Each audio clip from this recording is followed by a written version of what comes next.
Good morning. Good morning. Happy Monday morning. This is the fun thing that we do now, and I like it. I very much like having a little Monday rendezvous with you um, from my house. So, hi, I'm in my office today. I'm sorry if my eyes keep switching back and forth, until I can figure out a better way to do this. I'm talking to Instagram here and Facebook here. It's fine. It's all the same. You're all my community. Happy Monday. And I have a handful of things I want to talk to you about this morning. Not for long. I know you're like in your day. You're having your day already. And it's Monday, for Pete's sake. But I definitely want you to stay to the end. I promise not to keep you too long, but I have kind of a big announcement and a pretty big giveaway at the end of this little blurb. So you're going to want to just stay. Just, if nothing else, put me on mute until it seems like I'm getting really excited about something. Okay. Here's the first thing I want to talk about to you this Monday morning from my little office.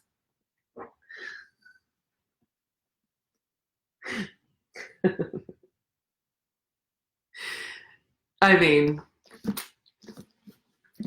I don't know if you followed me this last week, but Brandon, my husband, for our anniversary is December 30th, and we have been married for 26 years. Guys, I don't even know what to say about that. 26 years. And so for my anniversary present, he got us tickets to Hamilton in New York City. And I have just wanted to see this for so long. And it's funny because we went last week, and I'm about to get into it. And I caught the fever, and it's bad. And everybody is like, hi, welcome to 2016, where the rest of us lived with Hamilton. You know what I'm saying? Welcome. And I was like, God, why am I so behind on Hamil fever? And I'm like, oh yeah, my life was falling apart 4 years ago. I didn't have room for Hamilton because it was a weird year. And so I'm like, oh, that's right. So that's why. Okay. So everybody stop shaming me about it. But listen, guys, I may be late to the party, but I fell hard. I mean to tell you, I fell so hard. I cannot quit thinking about Hamilton. Cannot quit thinking about it. I sing the songs that I'm already learning, like memorized in some cases, and then I just think about it. I already ordered, everybody told me to order this. This is like sort of the behind the scenes Hamilton book, like the scripts and like the writing of the songs and pictures of it. It's so like, goodbye me, Brandon. When Brandon opened this up from Amazon, he was like, see you later. I'm like, bye, maybe I'll see you next week. Anyway, it has just been, it's worth all of its hype. I get it. I'm in. You told me, go listen to Hamilcast, and here's a podcast, and I got it all. Guys, don't you worry about it. I'm stacking my life with Hamilton right now. In fact, we were driving somewhere like at the end of last week, and Brandon was like, because of a thing, I think we're going to need to take 2 cars. So that's a pain, but I think I'm going to have to leave earlier than you. And I was like, good. I'm really happy that I can drive by myself so I can just listen to Hamilton without anybody giving me some crap about it. Okay, so there's the first thing. Oh, it's so awesome. Here's the second thing I want to tell you. I, this weekend, went on a trip with my siblings, just like a little overnight trip to Fredericksburg. And isn't that just cute? Isn't that just the cutest thing?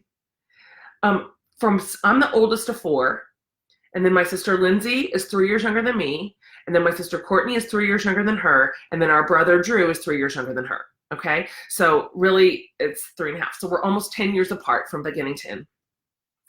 And so what that means is growing up, well, my brother was just a kid. Like I moved out of the house, never to move back home when he was 8.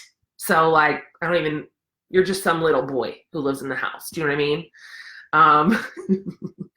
All I know about you at this point in your life is that you get away with everything because you're 4th and you're the only boy. That's what I know of Drew when I went to college. And then Courtney was like that really delightful age of 11. So that is a real fun time to love a sibling. You know what I'm saying? Like if we had to count on being loved based on the 11-year-old versions of all of ourselves, no one would love us. None of us. Like not you, not me, 0. So what I'm trying to say is our childhood was kind of all over the place. You know, we were in college and high school and middle school and elementary all in the same year. But what's so fun as grown-ups is all that just recedes. And every single one of us lives right here in the Austin area, and our parents, and like grown-up siblings are just the greatest thing. And so I mentioned this on social media a couple of days ago, but if you have siblings who fight non-stop and they're making you bananas and you are just like, these kids are terrible. Like, you know what, God? These kids you gave me, they're defective. And they're mean, and obviously they hate each other, and they're rude, and they're never, ever going to speak to each other once they leave this house. I want to tell you, that was 100% the way me and my siblings acted when we were kids. Okay, here's an example. You want an example? Here's one. I worked in high school at the Buckle. Okay, I did, and I loved it. All right, and I had, when I went to college, I had like 28 pairs of jeans, and the reason is, I know I've talked about this a lot, but you know what? This is my journey and it's my story. It's, you know, my mom would never buy me Guess jeans because we didn't have money for that, and she thought spending $50 on a pair of jeans was just something that crazy people did. And so I never had any of that. And so what I did is I got my own job. That's what I did. I got my own job at a place that sells fancy jeans. And then I bought 28 pairs of them with my 40% discount. Did anybody ever work at the Buckle? Y'all, 40%. So don't think I didn't. I don't think I ever took a paycheck home. I just had clothes. I had rugby shirts. I'm taking a tangent right now. Do you remember rugby shirts? Okay, I had rugby shirts, and I had Lawman jeans, and I had Z Cavarici. Like my mom was ever going to buy me those. And here's the point of the story. I had several pairs of Pepe jeans. Does anybody remember this? Okay, those were really hot in like 1990, 1991. Okay, and one time I was looking for my Pepe jeans because I was going to wear them for something special. And the reason is I bought them with my money. They're mine. And I could not find them. And I finally went into my sister Lindsay's room, and I found them like crumpled on the ground, stained. She didn't ask me to borrow them, by the way. And we got in such a knockdown, tear down fight over my Pepe jeans that I just thought, you know what? She's dead to me. I meant it. Like I meant it. This is it. I'm going to go to college. I'm going to build a new life, and I'm never speaking to her again. Like never. So what I'm just saying is there's hope for your children. We had so much fun, and we laughed so hard. And of course, my brother's the youngest of 4, and the 3 of us are girls. That's a deal. And so me and Courtney and Lindsay were saying before we went, because I don't know if you don't know what Fredericksburg is unless you live in Texas, but Fredericksburg is this like sweet, charming little town, kind of like it's got all German roots, and it's like kind of a Main Street experience, just a little bit on steroids. So boutiques and little restaurants, and it's just very, very, very cute. It's very charming. Wineries everywhere. But we said in advance, like, we girls have to deeply tone down how many times we say the word cute. Drew won't have it. You know what I'm saying? Like Drew won't stand for it. And so it's just that the problem is that is the word to describe every single thing in Fredericksburg. And so we were trying to come up with synonyms. What can we say instead of cute? So Drew isn't like, I'm going to drive back to Austin. You know what I mean? We came up with charming, which we used ad nauseum. We came up with cozy. I don't believe he loved cozy. That's not a word boys reach for, but we did tone down the cute. Okay, let's see, what else do I want to tell you? I mentioned this last week on last Monday morning, but in the Jen Hatmaker book club this month, we are reading The Sweetness at the Bottom of the Pie, which is Alan Bradley's very first book in his Flavia DeLuce series. And if you've been around me for a minute, then you know this is like my favorite series of all times. And so Brandon was like, this is your book club book? Haven't you already read that book like 10 times? I'm like, you don't know my story. Yes. And because I wanted to, I'm a big time rereader. Anyway, what I wanted to tell you is in the book club, part of the book club perk is that members get a dedicated podcast interview between me and that month's author. It's very awesome. We have it like in our private group. For me, it's my favorite part of book club. It's so cool. But we ask like the author all of our personal questions. Like over the course of this month, these are the things that book club members wanted to know from you. These are some things that we said. It's like really, really personal connection between the book club and the author. Anyway, my point is, I interview Alan on Wednesday. Guys, I am so excited. I just can't explain to you how much I love him and I love his creation. This is embarrassing. This is already longer than I wanted it to be, and I have something big to tell you. This is the last thing, and then I'm going to get to it. You can judge this, and you should. And you should. But when I first read The Sweetness of the Bottom Pie, I mean, like way, way back when it first came out, which I think is like 2006. It's something like that. So, like, I was reading it in real time. Maybe it was 2009. Okay, well, anyways. Me and my mom and my sister Courtney read it, and we were like, guys, this is the most delightful, unexpected storyline you have ever seen. The heroine is an 11-year-old chemist who specializes in poisons in the 1950s England. I mean, you can't make it up, right? And so I wrote, this is embarrassing, I wrote Alan Bradley an email. I don't remember where I sent it or how I got his information. I don't really know I can't remember what I did. But I sent him an email because he wrote his first Flavia book when he was 74. Okay, that's how old he was when Flavia came to him, and he wrote the series. And I wrote him an email, and I meant this nicely. I did. I meant this in a nice way, but I was like, we are so in love with Flavia. We are so in love with your writing and your little world you've crafted, and I don't take offense at this. But I'm really upset that you waited until you were 74 to come up with Flavia. You know why? We don't know how much time you have left. Look, we want to read Flavia for the next 30 years, okay? Why didn't you come up with Flavia when you were 34? So, he might have taken offense at that I essentially said, I'm afraid you're going to die. And we've just now discovered Flavia. You've just now brought her to life. And so, not surprisingly, I didn't get a response to that email.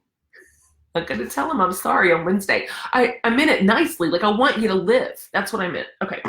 Here's the last thing I want to tell you. Woo, we've been sitting on a big thing. We have been sitting on a big thing. Okay. You may remember, gosh, why didn't I grab a copy of that book? That I have a book coming out in April. It's coming out April 21st. And it's called, wait, do I have a copy right here? Okay, right now. It's called Fierce, Free, and Full of Fire. The Guide to Being Glorious You. And here's what I want to tell you. We wanted to do a big, awesome, let's bring it into the world celebration. And we have been working and working and working on putting it together. And we have an event, a book release event that is so big that internally in our team, we're just calling it the big event. That's just what we keep saying. That's how we're referring to it, the big event. I'm going to be rolling out the details bit by bit, but here's what I want you to know, because some of you are about to win the most VIP-ish VIP experience that has ever existed. The big event is going to be on April 14th, okay? Not ready to tell you who. I'm not ready to tell you where, but I'm going to tell you it's April 14th, and I'm about to post a link in the comments or wherever, somewhere in here, where you can sign up to win the following VIP experience to the big event. If you've ever trusted me, just trust me. You want to come. You want to come. So here's what you're going to sign up to win. 2 round trip airfare tickets to the big event, hotel accommodations, obviously, 2 VIP tickets to the event, which is every cool thing you hope. It's access, it's seating, it's special swag, it's all the stuff, okay? And you're gonna get to win it, and you're gonna get to give it to one person that you love to come with you. So you are gonna sign up to win this VIP experience in the link below.